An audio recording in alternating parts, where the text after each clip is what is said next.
ನಮಸ್ಕಾರ ಎಲ್ಲರಿಗೂ. ನಮ್ಮ ಚಾನೆಲ್ಗೆ ಮತ್ತೊಮ್ಮೆ ಸ್ವಾಗತ. ಇವತ್ತು ನಾವು ಜಪಾನ್ನ ಅತ್ಯಂತ ಅದ್ಭುತ ಪ್ರಯಾಣಗಳಲ್ಲಿ ಒಂದಾದ ಹಕೋನೆ ರೋಪ್ವೇಯನ್ನು ಅನುಭವಿಸಲು ಹೊರಟಿದ್ದೇವೆ. ಈ ಏರಿಯಲ್ ಲಿಫ್ಟ್ ಸಿಸ್ಟಮ್ ನೈಸರ್ಗಿಕ ಸೌಂದರ್ಯವನ್ನು ನಮ್ಮ ಮುಂದೆ ತೋರಿಸುತ್ತದೆ. ಈ ದಾರಿ ನಿಜವಾಗಿಯೂ ಒಂದು ಮಂತ್ರಮುಗ್ಧ ಪ್ರಯಾಣವಾಗಿದೆ.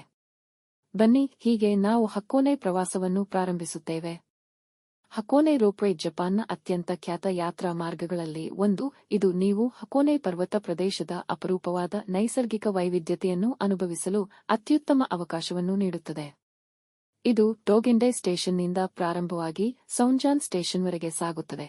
ಎರಡು ಪ್ರಮುಖ ಸ್ಟೇಷನ್ಗಳ ನಡುವಿನ 4 ಕಿಲೋಮೀಟರ್ ಕನಿಷ್ಠ ವಿಸ್ತಾರವನ್ನು ಹೊಮ್ಮಿಸುತ್ತದೆ.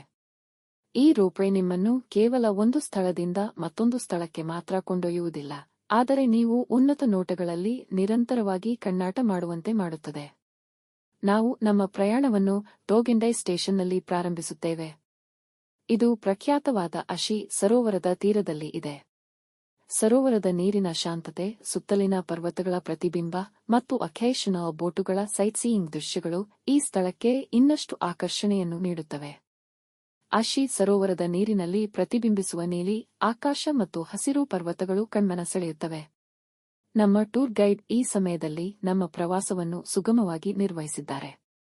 ಟಿಕೆಟ್ಗಳನ್ನು ನಮ್ಮಿಗಾಗಿ ಮುಂಚೆಯೇ ಬುಕಿಂಗ್ ಮಾಡಿದ್ದಾರೆ. ಇದರಿಂದ ನೀವು ಯಾವುದೇ ತೊಂದರೆಗೀಡಾಗಬೇಕಿಲ್ಲ. ಪ್ರವಾಸದ ಮೊದಲು ನಮಗೆ ಸ್ಪಷ್ಟ ಸೂಚನೆಗಳನ್ನು ನೀಡಿದ್ದಾರೆ. ಅಂತಿಮ ಸ್ಟೇಷನ್ ಸೌಂಜಾನ್ ತಲುಪುವವರೆಗೆ ಗೊಂಡೋಲಾ ಕಾರ್ನಲ್ಲಿಯೇ ಇರಿ. ಇದು ನಮ್ಮನ್ನು ನಿರ್ದಿಷ್ಟವಾಗಿ ಪ್ಲಾನ್ ಮಾಡಿದ ಮಾರ್ಗದಲ್ಲಿ ಸಂಚರಿಸಲು ಸಹಾಯ ಮಾಡುತ್ತದೆ. ಟಿಕೆಟ್ ಕೌಂಟರ್ನಲ್ಲಿ ದೊಡ್ಡ ಸಾಲುಗಳಿರುವುದರಿಂದ ಮೊದಲು ಅವುಗಳನ್ನು ಹೊಂದಿರುವುದು ನಿಜವಾಗಿಯೂ ಸಮಯವನ್ನು ಉಳಿಸುತ್ತದೆ. ಟೋಗೆಂಡೈನಲ್ಲಿ ಇದ್ದು ಗೊಂಡೋಲಾ ಕಾರಿಗೆ ಹೋಗುವಾಗ ನೀವು ಆಯೋಜಿತವಾದ ಸಾಲಿನಲ್ಲಿ ನಿಲ್ಲಬೇಕಾಗುತ್ತದೆ.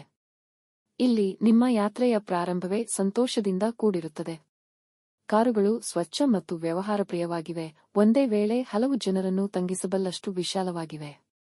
ಒಮ್ಮೆ ನಮ್ಮ ಕಾಲ ನಮ್ಮ ಗೊಂಡೋಲಾ ಕಾರಿಗೆ ಬಿದ್ದ ಮೇಲೆ ಎಲ್ಲರೊಳಗೂ ಥ್ರಿಲ್ ಕಾಣಿಸುತ್ತಿತ್ತು. ಗೊಂಡೋಲಾ ಕಾರು ಬಾಗಿಲುಗಳು ಬಿಚ್ಚಿ ನಾವು ಒಳಗಿದ್ದಂತೆಯೇ ಅವು ಸಣ್ಣ ಶಬ್ದದಿಂದ ಮುಚ್ಚುತ್ತವೆ. ನೀವು ಇಲ್ಲಿ ಬ್ಲ್ಯಾಕ್ ಎಗ್ಸ್ ಬಗ್ಗೆ ಕೇಳಿರಬಹುದು. ಈ ಮೊಟ್ಟೆಗಳನ್ನು ಗಂಧಕದ ನೀರಿನಲ್ಲಿ ಬೇಯಿಸುತ್ತಾರೆ ಮತ್ತು ಅದರ ಹೊರಚಿಪ್ಪು ಕಪ್ಪಾಗಿರುತ್ತದೆ. ಇದರನ್ನು ಸೇರುತ್ತಾರೆ ಎಂದ್ರೆ ದೀರ್ಘಾಯುಷ್ಯಕ್ಕೆ ಇದು ಒಳ್ಳೆಯದು ಎಂದು ಹಳೆಯ ದೃಷ್ಟಿಕೋನ. ಈಗ ನಾವು ಸೌಂಜಾನ್ ಸ್ಟೇಷನ್ ತಲುಪಿದ್ದೇವೆ.